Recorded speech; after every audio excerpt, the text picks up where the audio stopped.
السلام علیکم دوستوں، جیسا کہ آپ جانتے ہیں کہ ہم جاسوسی ادب کے شاہکار مصنف مظہر کلیم ایم اے کے ناول شی ڈاگ ہیڈ کوارٹر کا مطالعہ کر رہے ہیں۔ تو آئیے چلتے ہیں اس ناول کی ایپیسوڈ 10 کی طرف۔ یہ کیسے ہو گیا؟ کس نے ہلاک کیا ہے انہیں؟ کس طرح اور کب؟ جیمز اسکاٹ نے حلق کے بل چیختے ہوئے کہا، مجھے نہیں معلوم کہ یہ سب کس طرح ہوا۔ مجھے اچانک چیف ٹارگٹ ٹرنر سے ایک اہم بات پوچھنے کی ضرورت پڑی تو مجھے بتایا گیا کہ چیف ٹارگٹ سمیت تمام ٹارگٹس تہخانوں میں ہیں اور وہاں کسی عام مشن میں مصروف ہیں۔ چنانچہ میں نے چیف ٹارگٹ کے تمام ٹرانسمیٹر پر کال کی، لیکن پھر بھی کال اٹینڈ نہ کی گئی۔ پھر میں نے ہارڈی کو بلایا کیونکہ ہم میں سے صرف ہارڈی ہی نیچے جا سکتا تھا۔ میں نے اس سے نیچے چیف ٹارگٹ کے پاس جانے کا حکم دیا۔ چنانچہ ہارڈی نیچے گیا اور پھر ہارڈی کی کال آ گئی کہ تہخانے تو مقتل بنے ہوئے ہیں، وہاں موجود تمام افراد لاشوں میں تبدیل ہو چکے ہیں، جبکہ ان کے ساتھ ہی چیف ٹارگٹ اور باقی تمام ٹارگٹس کی لاشیں بھی پڑی ہوئی ہیں بھی پڑی تھی۔ وہاں کوئی آدمی بھی زندہ نہیں ہے، جس سے میں پریشان ہو گیا۔ پھر میں اپنے خاص آدمیوں کو ساتھ لے کر ہارڈی کی رہنمائی میں نیچے گیا تو وہاں واقعی یہی صورتحال تھی۔ یوں لگ رہا تھا جیسے نیچے تہخانوں میں خون کی ہولی کھیلی گئی ہو۔ چیف ٹارگٹ اور دوسرے تمام ٹارگٹس سمیت وہاں سب افراد کو گولیاں مار کر ہلاک کیا گیا تھا اور ان کو مرے ہوئے 4-5 گھنٹے گزر چکے ہیں۔ ویسے چیف ٹارگٹ ٹرنر کی ریڑھ کی ہڈی کے 2 مورے بھی ٹوٹے ہوئے ہیں، اسمتھ نے پوری تفصیل بتاتے ہوئے کہا۔ لیکن سب میرین تو وہاں 1 گھنٹہ پہلے پہنچی ہوگی۔ اس کے کیپٹن کی طرف سے تو کوئی کال نہیں آئی۔ جیمز اسکاٹ نے انتہائی حیرت بھرے لہجے میں کہا، میں کیا کہہ سکتا ہوں چیف، کیونکہ سب میرین کے کیپٹن یا اس کے کسی بھی عملے سے تو کوئی رابطہ ہی نہیں ہے۔ اسمتھ نے جواب دیا، وہاں کسی اجنبی کی کوئی لاش بھی ہے؟ اچانک جیمز اسکاٹ نے ایک خیال کے تحت پوچھا۔ نہیں جناب، سب لاشیں کرنگ سیکشن کی افراد کی ہیں یا عملے یا ٹارگٹس کی ہیں۔ اجنبی آدمی کی کوئی لاش وہاں نہیں ہے، اسمتھ نے جواب دیا۔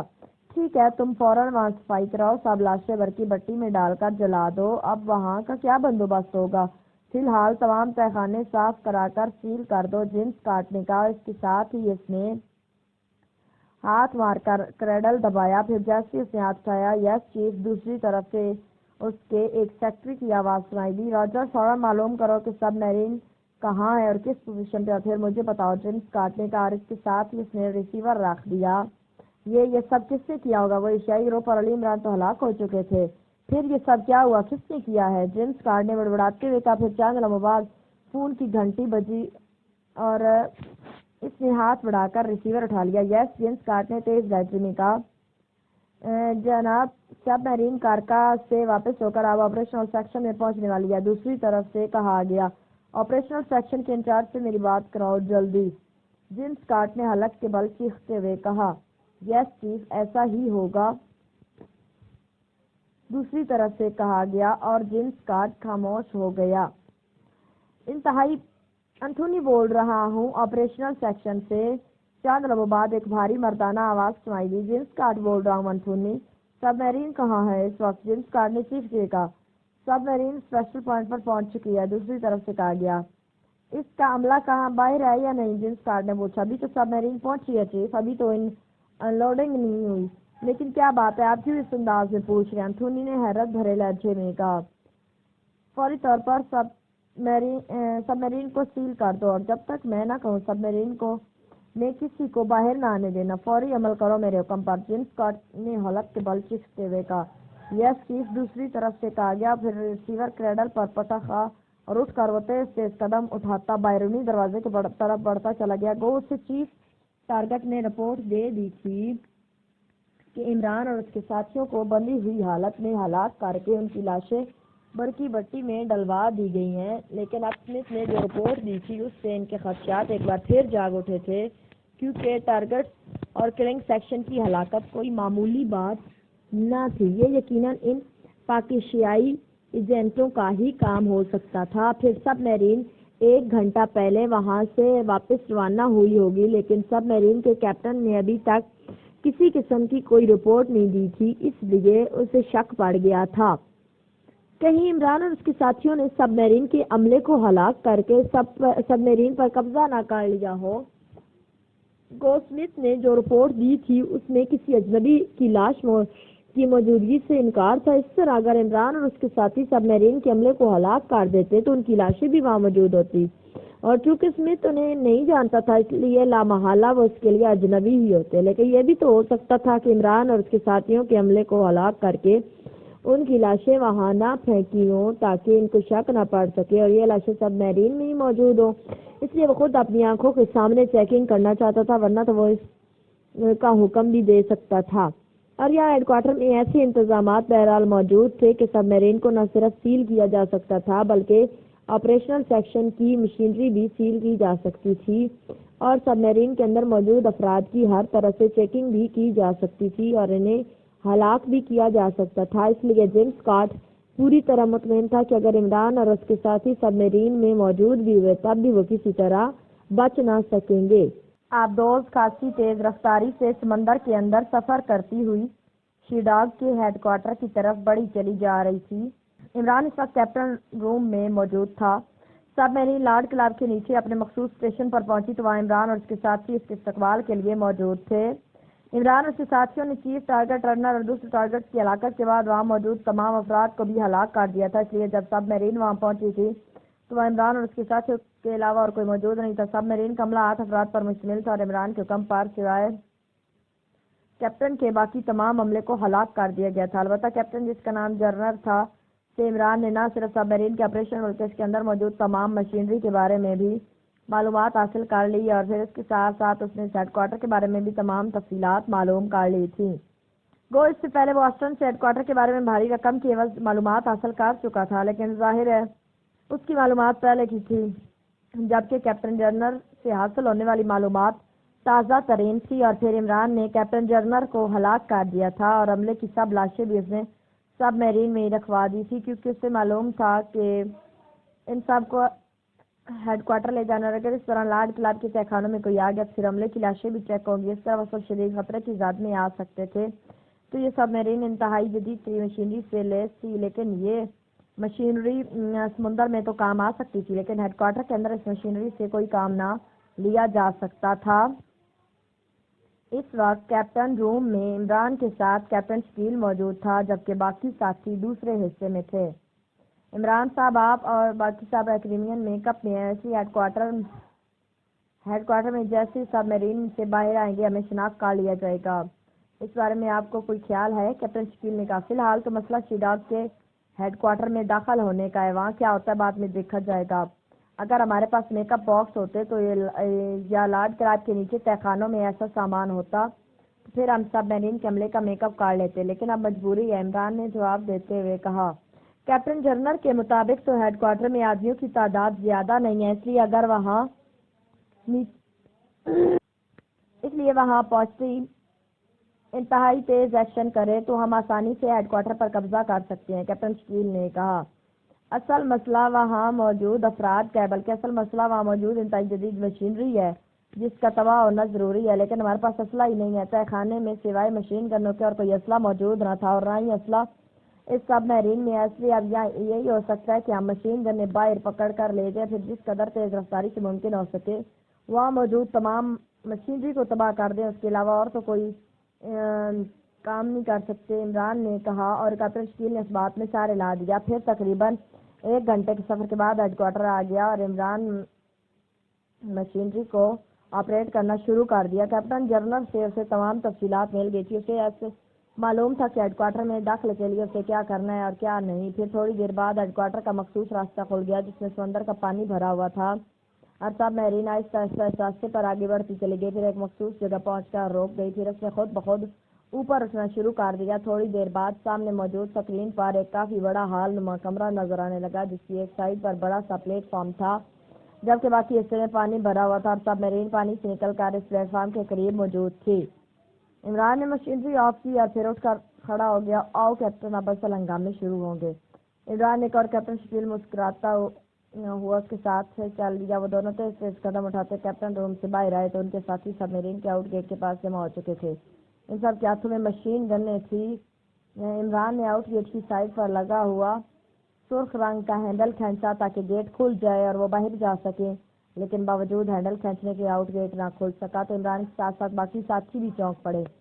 کیا مطلب؟ یہ گیٹ کیوں نہیں کھول رہا؟ عمران نے ایک بار پھر کوشش کرتے ہوئے کہا۔ سسٹم میں کوئی خرابی تو نہیں ہے، صفدر نے کہا، لیکن اسی لمحے کیپٹن روم کی طرف سے سیٹی کی تیز آواز گونجی۔ اوہ، ہمیں کال کیا جا رہا ہے۔ کیا مطلب؟ کیا کوئی کوڈ دہرانے پڑتے ہیں؟ لیکن کیپٹن جنرل نے تو یہ بات نہیں بتائی تھی، عمران نے کہا، اور تیزی سے دوڑتا ہوا کیپٹن روم کی طرف بڑھ گیا۔ باقی ساتھی بھی پریشانی کے عالم میں اس کے پیچھے تھے۔ عمران جیسے ہی کیپٹن روم میں داخل ہوا، سامنے ایک اسکرین روشن تھی جس پر ایک آدمی کا چہرہ نظر آ رہا تھا۔ اس کی آواز اسکرین کے نچلے حصے سے نکل رہی تھی۔ عمران چند لمحے سوچتا رہا، پھر اسے ہاتھ بڑھا کر بٹن پریس کر دیا۔ اس کے ساتھ ہی سیٹی کی آواز بند ہو گئی۔ اور تم کون ہو اور کیپٹن جنرل کہاں ہے؟ اچانک اس کے چہرے کے ہونٹ ہلے اور اس کے چہرے پر شدید حیرت کے تاثرات ابھر آئے تھے، اور عمران سمجھ گیا کہ جس طرح اس کا چہرہ اسکرین پر نظر آ رہا ہے، اس طرح عمران کا چہرہ بھی اس آدمی کی اسکرین پر نظر آ رہا ہوگا۔ اور چونکہ عمران یقینی میک اپ میں ہی تھا، اس لیے ظاہر ہے اسے یہ بات کرنی تھی۔ میں کیپٹن جنرل ہوں، البتہ میک اپ میں ہوں، عمران نے کیپٹن جنرل کے لہجے اور آواز میں بات کرتے ہوئے کہا، لیکن دوسرے لمحے اسکرین پر دھماکہ سا ہوا اور اس کے ساتھ ہی ایک اور چہرہ نظر آیا۔ تم علی عمران ہو؟ تمہارا اصل چہرہ یہاں اسکرین پر مجھے نظر آ رہا ہے۔ اس کا مطلب ہے کہ تم نے سب میرین کیمرے کو اسی طرح لاک کر دیا جس طرح تم نے چیف ٹرنر اور اس کے ساتھی ٹارگٹس کو ہلاک کیا ہے، اور اب تمہاری اور تمہارے ساتھیوں کی موت یقینی ہو گئی ہے۔ دوسری طرف سے چیف کے لہجے میں کہا گیا، اور عمران نے بے اختیار ایک طویل سانس لیا۔ تم کون ہو؟ عمران نے اس بار اپنے اصل لہجے میں کہا۔ میں جیمز اسکاٹ ہوں، شی ڈاگ کا چیف۔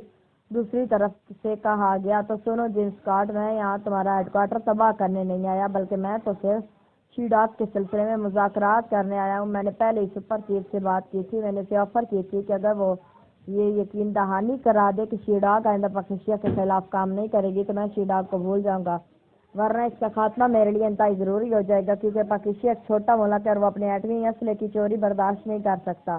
لیکن تمہارے لارڈجنٹ نے انکار کر دیا، جس کے نتیجے میں وہ ہلاک ہو گیا اور ہم یہاں پہنچ گئے۔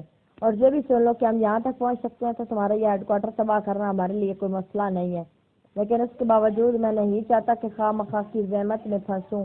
عمران نے بڑے مطمئن لہجے میں بات کرتے ہوئے کہا، تم نے شی ڈاگ کو بےحد نقصان پہنچایا ہے، اس لیے تمہاری اور تمہارے ساتھیوں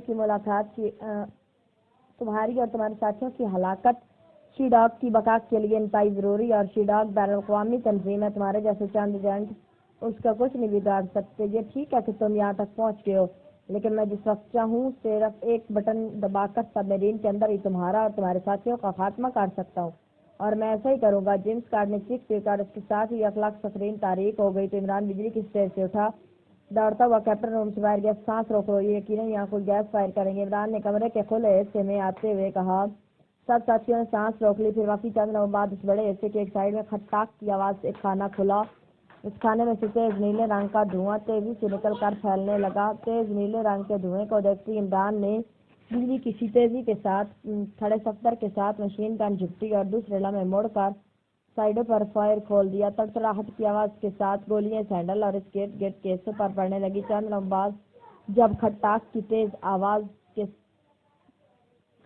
تیز آواز ذرا کم ہوئی تو تڑتڑاہٹ کے ساتھ گولیاں سینڈل اور اس گیٹ کے حصوں پر پڑنے لگی، اور چند لمحوں بعد جب تیزی سے آؤٹ گیٹ خود بخود کھلا تو عمران نے فائرنگ بند کی اور تیزی سے مڑا، لیکن دوسرے لمحے وہ چونک پڑا کیونکہ اس کے ساتھی کھڑے اس طرح لہرا رہے تھے جیسے انہوں نے بیک وقت 10-12 شراب کی بوتلیں چڑھا لی ہوں۔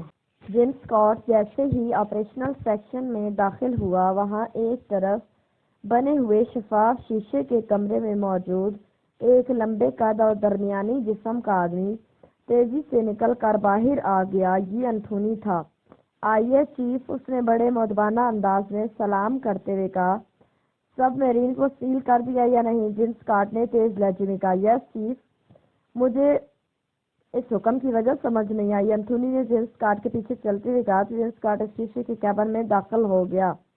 یہاں کنٹرولنگ اور باقی تمام مشینری ہے جو کہ اس سسٹم کو کنٹرول کرتی تھی۔ پھر جو کرسیاں وہاں موجود تھی، جیمز اسکاٹ ایک کرسی پر ان میں سے بیٹھ گیا۔ کیپٹن جنرل سے بات کراؤ، جیمز اسکاٹ نے کہا، اور انتھونی نے کرسی پر بیٹھ کر مشین کو آپریٹ کرنا شروع کر دیا۔ مشین سے سیٹی کی آواز نکلنے لگی، پھر تھوڑی دیر بعد سیٹی کی آواز بند ہو گئی اور اس کے ساتھ ہی سامنے موجود سکرین پر ایک جھماکے سے روشن روشنی پھیلتی چلی گئی اور اسکرین پر ایک ایکریمین کا چہرہ نظر آنے لگ گیا، اور یہ چہرہ دیکھتی جیمز کارٹ کے ساتھ ساتھ انتھونی بھی بے اختیار اچھل پڑا۔ ان کے چہرے حیرت کی شدت سے پھیل گئے۔ کون ہو تم اور کیپٹن جرنر کہاں ہے؟ انتھونی نے بے اختیار چیختے ہوئے کہا۔ میں کیپٹن جرنر ہی ہوں، البتہ میک اپ میں ہوں۔ کیپٹن جرنر کی آواز سنائی دی۔ کی آئی آن کرو تاکہ اس کی اصل شکل نظر آئے، جیمز کارٹ نے تیز لہجے میں کہا۔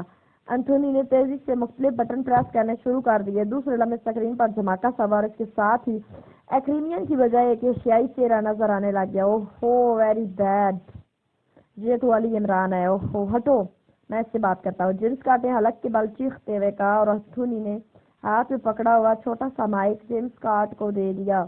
تم علی عمران ہو، تمہارا اصل چہرہ یہاں اسکرین پر نظر آ رہا ہے۔ جیمز کارٹ نے چیخ چیخ کر بولنا شروع کر دیا، اور عمران نے اپنے اصل لہجے میں اس سے مذاکرات کی بات شروع کر دی، لیکن جیمز کارٹ نے اس کی کوئی بات تسلیم کرنے سے انکار کر دیا۔ ڈرام گیس فائر کرو انتھونی، جلدی کرو تاکہ یہ یقینی طور پر ہلاک ہو جائیں۔ جیمز کارٹ نے مائک آف کرتے ہوئے چیخ کر انتھونی سے کہا، تو انتھونی نے تیزی سے ایک بار پھر مختلف بٹن آپریٹ کرنے شروع کر دیے۔ اس کے ساتھ ہی ایک دھماکہ سوار، اس پر آنے والا منظر بدل گیا۔ اب اسکرین پر سب میرین کے آؤٹ گیٹ والے مناظر نظر آ رہے تھے۔ وہاں سے عمران کے ساتھ 3 ایشیائی مارد اور ایک وہیکل نیگرو، ایک ایشیائی عورت اور ایک سوئس نژاد عورت کھڑی نظر آ رہی تھی۔ ان سب کے ہاتھوں میں مشین گنیں تھی اور علی عمران خالی ہاتھ تھا۔ اسی لمحے اس حصے کے کونے میں سے نیلے رنگ کا دھواں نکلنے لگا، اور جیمز کارٹ کا چہرہ اس دھوئیں کو دیکھ کر بے اختیار کھل اٹھا، کیونکہ اب ان لوگوں کی موت یقینی ہو چکی تھی۔ لیکن اسی لمحے عمران نے ساتھ کھڑے اپنے ساتھی کے ہاتھ سے گن جھپٹ کر سب میرین کے آؤٹ گیٹ کے آپریشن روم پر فائر کھول دیا۔ اوہ یہ سسٹم ناکارہ کر کے نکلنا چاہتا ہے، جیمز کارٹ نے کہا۔ آپ بے فکر رہیں، یہ ایسا نہیں کر سکیں گے، انتھونی نے کہا۔ مگر دوسرے لمحے جب آؤٹ گیٹ خود بخود اسکرین پر کھلتا نظر آیا تو انتھونی بے اختیار اچھل پڑا۔ اوہو اب کیا ہوگا، یہ تو باہر آ جائیں گے، جیمز کارٹ نے پاگلوں کے ایسے انداز میں کہا۔ آپ بے فکر رہیں جناب، ان پر ڈرام گیس کا اچھا خاصا اثر ہو چکا ہے، اس لیے اب ان کی موت یقینی ہے، انتھونی نے کہا۔ اور جیمز کارٹ کو بھی یہ دیکھ کر حوصلہ سا ہو گیا کہ عمران کے سارے ساتھی لڑکھڑا رہے تھے اور ڈرام گیس کے اثرات کے بارے میں۔ بہرحال جیمز کارٹ بھی جانتا تھا کہ اس میں سائنائڈ کے اثرات موجود ہوتے، اس لیے ان کی موت یقینی ہے۔ لیکن دوسرے لمحے عمران نے مشین گن پھینکی اور اپنے ساتھیوں کو پکڑ پکڑ کر باہر پلیٹ فارم پر دھکیلنے لگا۔ اوہ کیسا آدمی ہے، اس پر گیس کا اثر ہی نہیں ہو رہا، جیمز کارٹ نے انتہائی حیرت بھرے لہجے میں کہا۔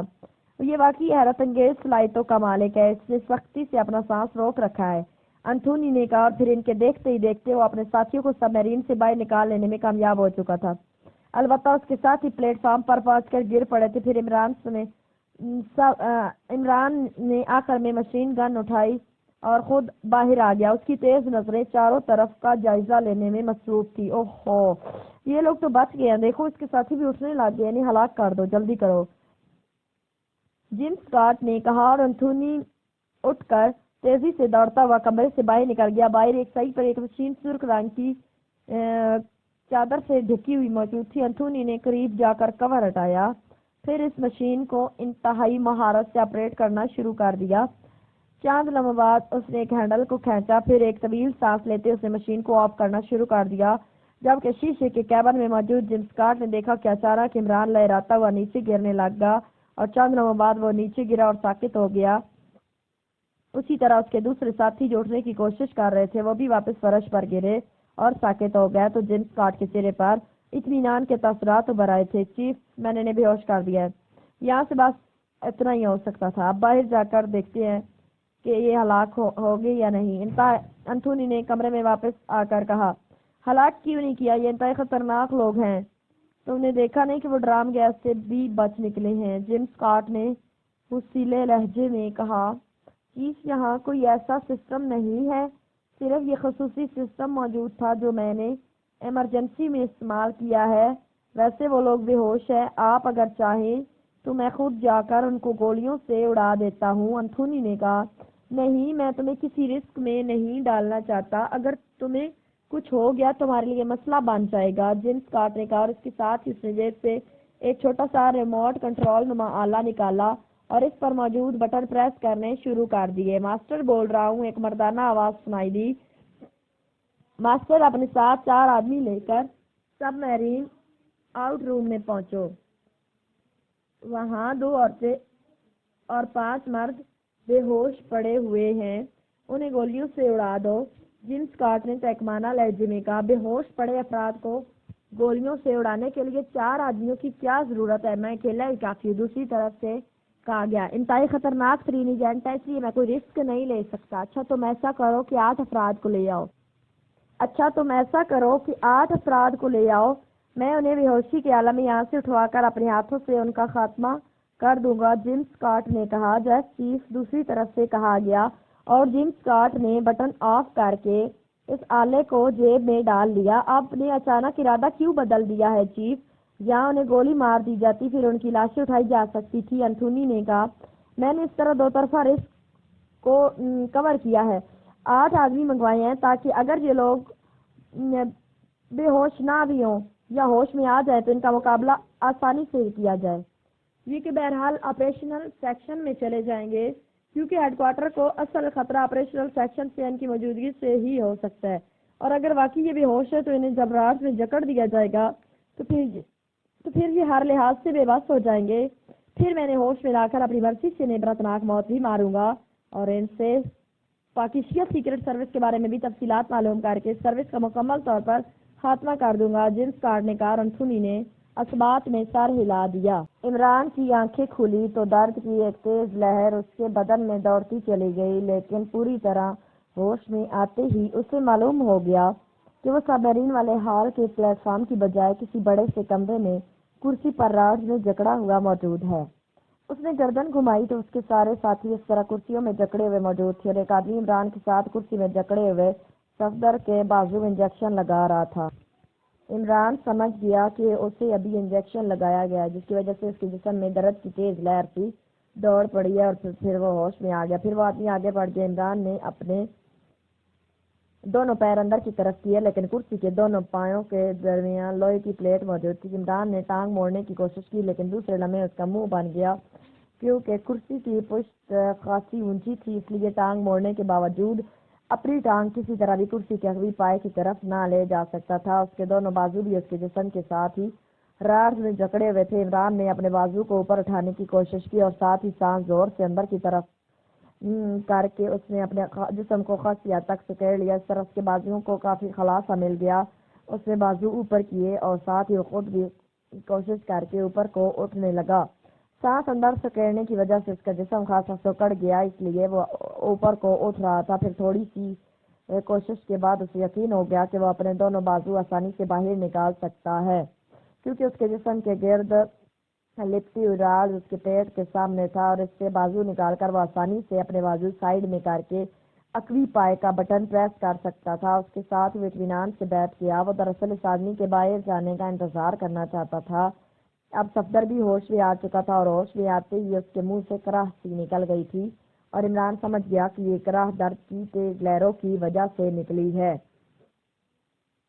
یہ ہم کہاں ہیں؟ صفدر کی آواز سنائی دی۔ یہاں سے ہم کو بھی ہماری خبر نہیں مل سکتی۔ عمران نے مسکراتے کہا۔ وہ آدمی جو اب تنویر کے بازو میں انجیکشن لگا رہا تھا ان کی آوازیں سن کر بھی نہ مڑا۔ وہ اپنے کام میں مصروف رہا، اور پھر جب وہ سب سے آخر میں بیٹھی ہوئی صالحہ کے بازو میں انجیکشن لگا کر فارغ ہوا تو وہ واپس مڑا اور تیزی سے اس کمرے کے بیرونی دروازے کی طرف بڑھنے لگا۔ سنو مسٹر، کیا ہم آپریشنل سیکشن میں ہیں؟ عمران نے اس سے مخاطب ہو کر کہا، نہیں تم اس وقت بہت سخت جگہ پر ہو۔ اس آدمی نے مڑے بغیر جواب دیتے ہوئے کہا، اور دوسرے لمحے تیز سے دروازہ کھول کر باہر نکل گیا۔ پھر عمران کو باہر سے باقاعدہ دروازہ بند ہونے کی آواز سنائی دی۔ یہ ہمیں زندہ کیوں رکھا گیا ہے؟ صفدر نے حیرت بھرے لہجے میں کہا، اس لیے تاکہ ہم شیڈاک کا ہیڈ کوارٹر تباہ کر سکیں۔ عمران نے مسکراتے ہوئے جواب دیا تو صفدر کے ساتھ ساتھ باقی ساتھی بے اختیار چونک پڑے۔ کیا مطلب؟ صفدر نے انتہائی حیرت بھرے لہجے میں کہا۔ اب یہ مطلب ہی پوچھ رہے ہو؟ عمران نے کہا، اور اس کے ساتھ اس نے اپنے بازوؤں کو باہر نکالنے کی کارروائی شروع کر دی، لیکن اس سے پہلے کہ عمران کے بازو باہر نکلتے اچانک کھٹاک کھٹاک کی آوازیں گونجنے لگی، اور اس کے ساتھ جولیا اچھل کر کھڑی ہو گئی۔ واہ، اسے کہتے ہیں مطلب؟ عمران نے مسکراتے ہوئے کہا، لیکن اسی لمحے دروازے کے پیچھے قدموں کی تیز آوازیں ابھری تو جولیا پنجوں کے بل دوڑتی ہوئی دروازے کی سائیڈ میں جا کر کھڑی ہو گئی۔ پھر دروازہ کھلنے کی آواز سنائی دی، لیکن اس سے پہلے کہ دروازہ کھلتا کھٹاک کھٹاک کی آواز ایک بار پھر سنائی دی۔ سب کی نظریں ادھر گھوم گئی۔ یہ آوازیں صالحہ کی کرسی کی تھی، لیکن اس سے پہلے کہ صالحہ اٹھتی دروازہ کھلا۔ 4 مسلح آدمی تیزی سے اندر داخل ہوئے، اور یک لک جولیا نے ان پر چھلانگ لگا دی اور دوسرے لمحے ایک آدمی کے ہاتھ میں موجود مشین گن چھین لینے میں کامیاب ہو گئی۔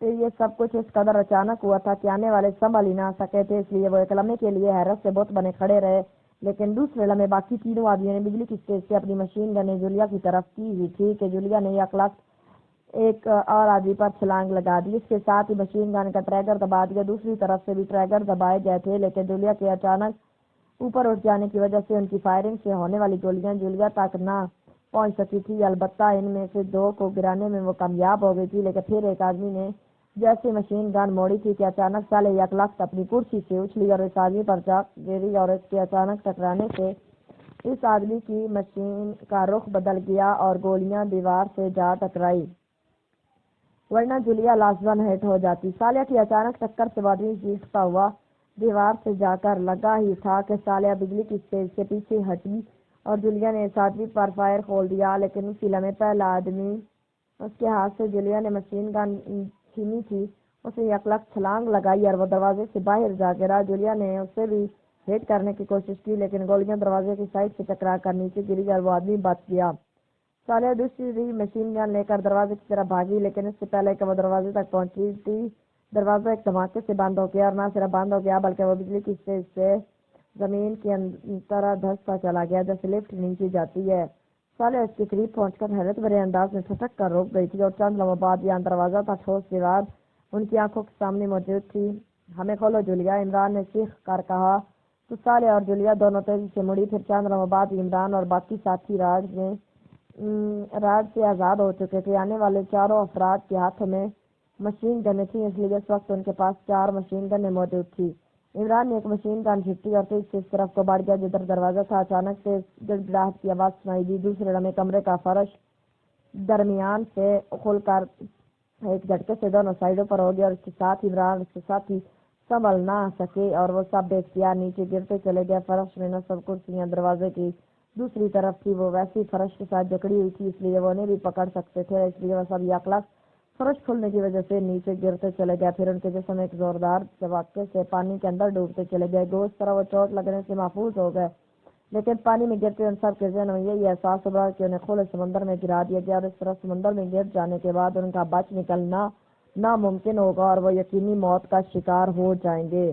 لیکن جب گرنے کی وجہ سے ان کا جسم پانی میں گر کر رکے اور پانی نے اوپر انہیں اچھالا، تو عمران نے دیکھا کہ وہ ایک کمرے میں موجود ہیں جس کی سائڈوں میں چاروں طرف پتلا سا پلیٹ فارم موجود ہے، جبکہ درمیان میں ان پانی بھرا ہوا پلیٹ فارم پر چڑھ جاؤ۔ عمران نے چیخ کے بیکار اس کے ساتھ ہی تیز سے ایک سائڈ پر موجود پلیٹ فارم پر چڑھنے میں کامیاب ہو گئے۔ گو یہاں خاصا اندھیرا تھا، لیکن اندھیرے میں دیکھنے کی کچھ وہ عادی ہو چکے تھے، اس لیے ایک ایک کر کے وہ سب پلیٹ فارم پر چڑھ جانے میں کامیاب ہو گئے۔ البتہ ان کے لباس پانی سے شرابور ہو رہے تھے اور مشین گنیں نہ جانے کہاں غائب ہو گئی تھی۔ ان کے سروں پر کافی اونچی چھت نظر آ رہی تھی جو بند تھی۔ کمرے میں کوئی دروازہ، کوئی کھڑکی، کوئی روشن دان موجود نہ تھا۔ اچانک ہی ایک چٹک کی آواز سنائی دی، اس کے ساتھ ہی اس عجیب کمرے میں تیز روشنی پھیل گئی۔ یہ روشنی چھت کے قریب دیوار کے ایک رکھنے سے نکل رہی تھی۔ علی عمران، میں نے واقعی بے ہوش کر کے باندھ کر غلطی کی تھی، تمہیں تو فوری طور پر گولیوں سے اڑا دینا چاہیے تھا، لیکن اب میں کوئی غلطی نہیں کروں گا، اس لیے تمہیں یہاں پہنچا دیا گیا۔ یہاں سے باہر نکلنے کا صرف ایک ہی راستہ ہے، وہ ہے کمرے کا فرش۔ تم اگر چاہو تو غوطہ لگا کر اس طرف سے کھلے سمندر میں پہنچ سکتے ہو، اور اس طرح اگر تم اپنی جانیں بچا سکتے ہو تو بچا لو۔ بہرحال اب تم ہیڈ کوارٹر میں دروازہ دوبارہ داخل نہ ہو سکو گے۔ اور پھر یہ بھی سن لو کہ رات کو جوار بھاٹا ہوگا، کیونکہ چاند پورا ہے، اور جوار بھاٹا کے دوران کمرے کے فرش پر موجود سمندر کا پانی اوپر والی چھت تک پہنچ جاتا ہے، اس لیے یہاں تیز اور سخت پانی اوپر کی طرف آ جاتا ہے۔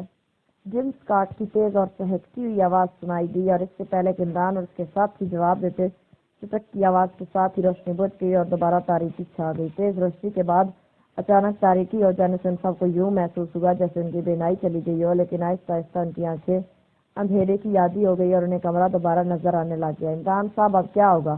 صفدر نے کہا، وہی ہوگا جو منظور خدا ہوگا۔